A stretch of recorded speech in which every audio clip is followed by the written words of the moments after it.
ప్రధానంగా కాంగ్రెస్ పార్టీ హత్యా రాజకీయాలకు తెరలేపింది. మంత్రులు హత్యా రాజకీయాల్లో పాత్రలు అంటున్నారు కదా, జూపాలి మీద కామెంట్ చేస్తున్నారు. నిజంగా హత్యా రాజకీయాల కుట్రలేపుతుందా, తెరలేపుతుందా కాంగ్రెస్? తమ్ముడు మీకు ఒకటి తెలుసా, కాంగ్రెస్ పార్టీ అనేది ఎప్పుడైనా హత్యా రాజకీయాలు కానీ ఇలాంటివి ఎప్పుడైనా ప్రోత్సహించిందా?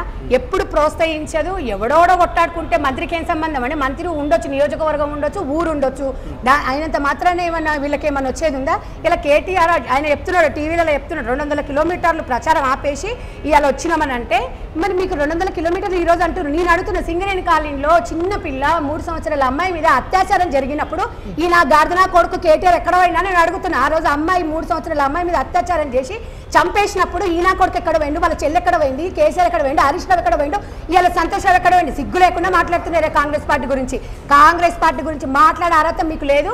హత్య రాజకీయాలని కాదు, కాంగ్రెస్ పార్టీ కూడా ఎప్పుడు కూడా ప్రోత్సహించదు. ఎవరినైనా అది ఎవరిని కూడా ఇలాంటివి ప్రోత్సహించదు. ప్రజల కోసం పనిచేయడానికే కాంగ్రెస్ పార్టీ ముందుకు వస్తుంది. కాంగ్రెస్ ఆనవాయితీ కాదు, కాంగ్రెస్ సాంప్రదాయం కూడా కాదు. అట్లాంటివి వినడానికి కూడా మాకు అసహ్యం ఉంటుంది. మాకు అట్లా అంటే కూడా భయం ఉంటుంది. కాంగ్రెస్ పార్టీ అంటే ఒక గౌరవము. ఎందుకంటే ప్రజల పార్టీ, ఇది ప్రజల కోసం పనిచేస్తుంది. ప్రజల ఎజెండానే కాంగ్రెస్ పార్టీ. మీరేమో ప్రజల పార్టీ, ప్రజాపాలన అంటున్నారు, కానీ మంత్రులంతా ట్యాక్స్ వసూలు చేసి ఢిల్లీకి పంపిస్తున్నారు అంటున్నారు. అటు బీజేపీ కావచ్చు, ఇటు బీఆర్ఎస్ నాయకులు అంటున్నారు యూ ట్యాక్స్ అంటూ, ఆర్ఆర్ ట్యాక్స్ అంటూ, బ్రూ ట్యాక్స్ అంటూ ఇన్ని ట్యాక్స్లు వసూలు చేస్తుంటారు. ఎట్లా చూస్తారు? తమ్ముడు, ప్రభుత్వం వచ్చి ఎన్ని రోజులైంది? ఇలా సిగ్గుశరాలు ఉన్నాయా? ప్రభుత్వం వచ్చి ఎన్ని రోజులైంది? ఎప్పుడే వసూలు చేసి ఎప్పుడు పంపించినాం మేము? అంటే మేము ఇచ్చిన హామీలు ఉన్నాయంటే నాకిపోతుంది. ఏమైనా ఉన్నాయా? మీకు తెలియదు ఏముంది తమ్ముడు? ఢిల్లీకి ఎందుకు పంపిస్తారు? ఈ గార్దనా కొడుకులకు తలకాయలు అనేది పనిచేయదు. నిజంగా నాకు కోపం వస్తుంది అట్లా మాట్లాడుతుంటే. ఇలా ఎట్లా చేయాలి తెలంగాణని? ఇలా తెలంగాణ ఉద్యమకారులకు ఎట్లా న్యాయం చేయాలి, రైతులకు ఎట్లా న్యాయం చేయాలి, విద్యార్థులకు ఎట్లా న్యాయం చేయాలి, తెలంగాణ వెనుకబడిపోయింది అని చెప్పేసి మేము ముందుకు ఎట్లా తీసుకుపోవాలి? ఒక్కొక్కటి రైతులకు రుణమాఫీ కానీ, 500 బోనస్ వడ్లకు కానివ్వండి, తడిచిపోయిన ధాన్యాన్ని కూడా కొనమని చెప్పేసి విద్యార్థులకు ఎట్లా అని చేయాలి మేము ఆలోచిస్తుంటే, వీళ్ళు వచ్చేసేమో ఏదేదో ఢిల్లీకి పంపించిన కర్మ ఓనికేం పట్టింది? ఈడ మేము బడ్జెట్ మేము తెలంగాణ ఇచ్చినప్పుడు ఎంత బడ్జెట్తో ఇచ్చిన తమ్ముడు? మీకు తెలంగాణ ప్రజలకు తెలియదా? మీరు ఎన్ని కోట్ల అప్పు చూపించారు మీరు? మేమేమో బడ్జెట్ని ఎంత వాళ్ళకు ఎంత 16,000 కోట్లు ఇంచుమించు మేము ఆ రోజు ఉన్న బడ్జెట్ ప్రకారంగా చూసుకుంటే ధనిక రాష్ట్రాన్ని మేమిస్తే మీరేమో మొత్తం నాకేసి 2 లక్షల కోట్లు కాదు, ఇలా 10 లక్షల కోట్లు. మీకు సమాధానం చెప్పాల్సిన అవసరం మాకు లేదు.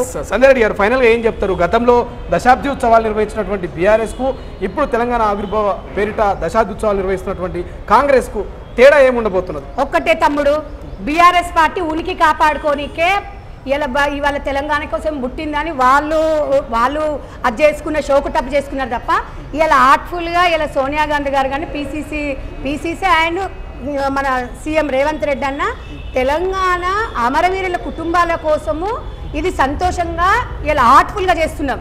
ఎందుకంటే ఇది ఉనికి కాపాడుకోవడానికో లేదు. ఇవాళ మాకు ఎవరు చెప్పాల్సిన అవసరం లేదు. నిజంగా కూడా ఉద్యమం చూసినాము, ఉద్యమకారులను చూసినాము. ఆర్ట్ఫుల్గా వాళ్ళ కోసం, వాళ్ళ కుటుంబాల కోసం ఈ ఆవిర్భావ సభ ఏర్పాటు చేస్తున్నాం. అమ్మని సోనియమ్మని కూడా ఎందుకు తీయాలి? మీరు ఒకప్పుడు బలిదేవతను కొలిచిరు, మీకు సిగ్గు లేకుండా ఇవాళ ఎవరు బలిదేవత? ఎవరు అదే? ఇవాళ అమ్మ తెలంగాణ ఇస్తేనే కదా ఇవాళ మీరు మినిస్టర్లు అయ్యిండ్రు. మీరు హరీష్ రావు విషయమే తీసుకుందాం సార్. ఈరోజు హరీష్ రావు లబ్బర్ చెప్పులు వేసుకొని తిరిగే వ్యక్తి 2,000 కోట్లకి ఎట్లా అధిపతి అయ్యిండు? ఇలా 10,000 రూపాయలు ఇంట్లో నీ బిడ్డ ఇలా 10,000 కోట్లు సంపాదించిన పరిస్థితి ఎట్లా ఉందనేది తెలంగాణ ప్రజలకు తెలుసు. కాంగ్రెస్ పార్టీకి అంత అవసరం లేదు. ఇలా రేవంత్ రెడ్డి గారు సీఎం అయినా కూడా ఆయన వచ్చి ప్రగతి భవన్లో ఏముండలేదు, ఆయనకు స్పెషల్గా ఇల్లు అడగలేదు. సింపుల్ సిటీగా 10 కాన్వాయ్లు అడగలేదు.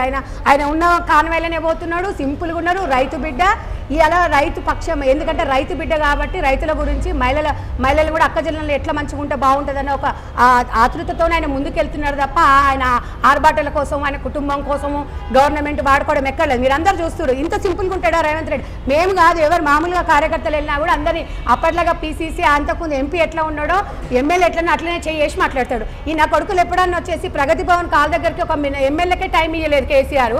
ఇవాళ కేసీఆర్ వచ్చేసి ఇలా కట్టబట్టుకొని తెలంగాణ ఉద్యమంలో నువ్వు ఉద్యమకారుని కాదను, కానీ ఆ గౌరవం మీరు నిలుపుకోవట్లేదు. ఆ గౌరవం నిలుపుకోవాల్సిన అవసరం కేసీఆర్ గారికి ఉంది. ఒక తండ్రి లాంటి గారు చెప్తున్నా నేను. ఇక్కడన్నా మీరు ఒళ్ళు దగ్గర పెట్టుకొని, ప్రతిపక్షంలో ఉండి ఒళ్ళు దగ్గర పెట్టుకొని మీరు మీ ప్రజలు ఎట్లయితే గెలిపించారో వాళ్ళందరి నమ్మకాన్ని ముమ్ము చేయకుండా మూసుకొని ఇలా కాంగ్రెస్ పార్టీకి సపోర్ట్ చేసుకుంటూ తెలంగాణని సస్యశ్యామల ముందుకు తీసుకోవాల్సిన బాధ్యత లేకపోతే అతి త్వరలో కూడా మీ పరిస్థితి అనేది బయటకు వచ్చేస్తాయి. అసలైన తొలి వెలుగు. ఫాలో వాట్సాప్ @తొలి వెలుగు official.